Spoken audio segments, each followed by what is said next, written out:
Hello guys, দেখেন আমি চলে আসছি রসুন গোছাইতে। দেখেন এইভাবে রসুন গোলাই যে এইভাবে একটা একটা করে এইভাবে গোছাইতে হয়। গোছায় এইভাবে রসুন গোলাই দেখেন কাপড় দিয়ে এইভাবে যে কাপড় এইভাবে বিছায় এইভাবে রসুনগুলা বানতে হয়। এই রসুন এই যে এইভাবে ঝোপা বানতে হয় রসুনের। এই দেখেন সারা বছর এইভাবে ঝুলা রেখে এই রসুনগুলা সংগ্রহ করে সারা বছর খাওয়া লাগে। আবার লাগাইতে হয়, মনে করেন এইভাবে ঝুলায় রাখতে হয়। অনেকেই হয়তো জানেন না রসুন কীভাবে সংগ্রহ করে রাখতে হয়। এই দেখেন এইভাবে এই যে এইভাবে বাঁশ কিংবা কারোর সাথে এইভাবে ঝুলাই এইভাবে রাখতে হয়, সেটাও দেখাবো না আপনাদের ভিডিওতে।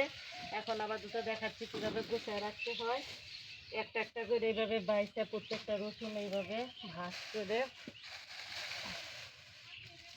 এইভাবে একটা একটা করে রসুন এইভাবে গুছাইতে হয়।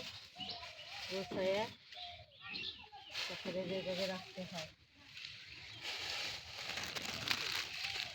দেখেন এইভাবে গুছাইতে হয়।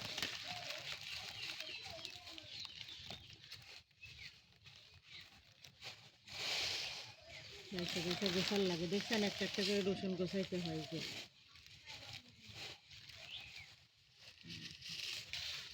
আমরা শাশুড়ি বাবা কাপড় আমার এখানে চলে আসে।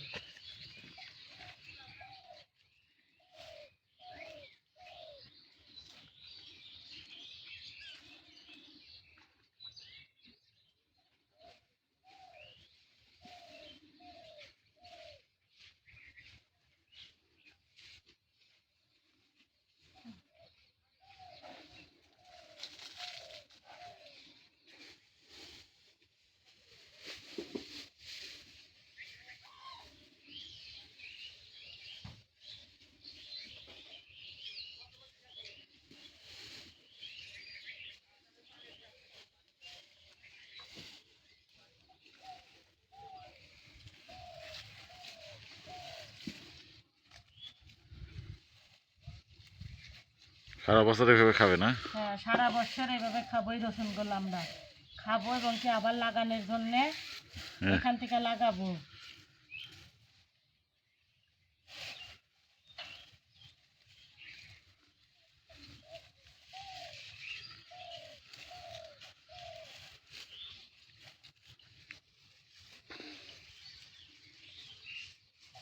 শাশুড়ি দুজনে গোছাচ্ছে।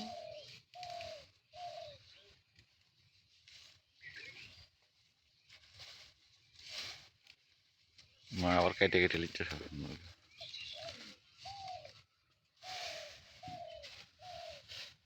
এই দেখেন কিভাবে বানতে হয়। এই যে রসুনগুলো এই দেখেন টাইট করে বাঁধে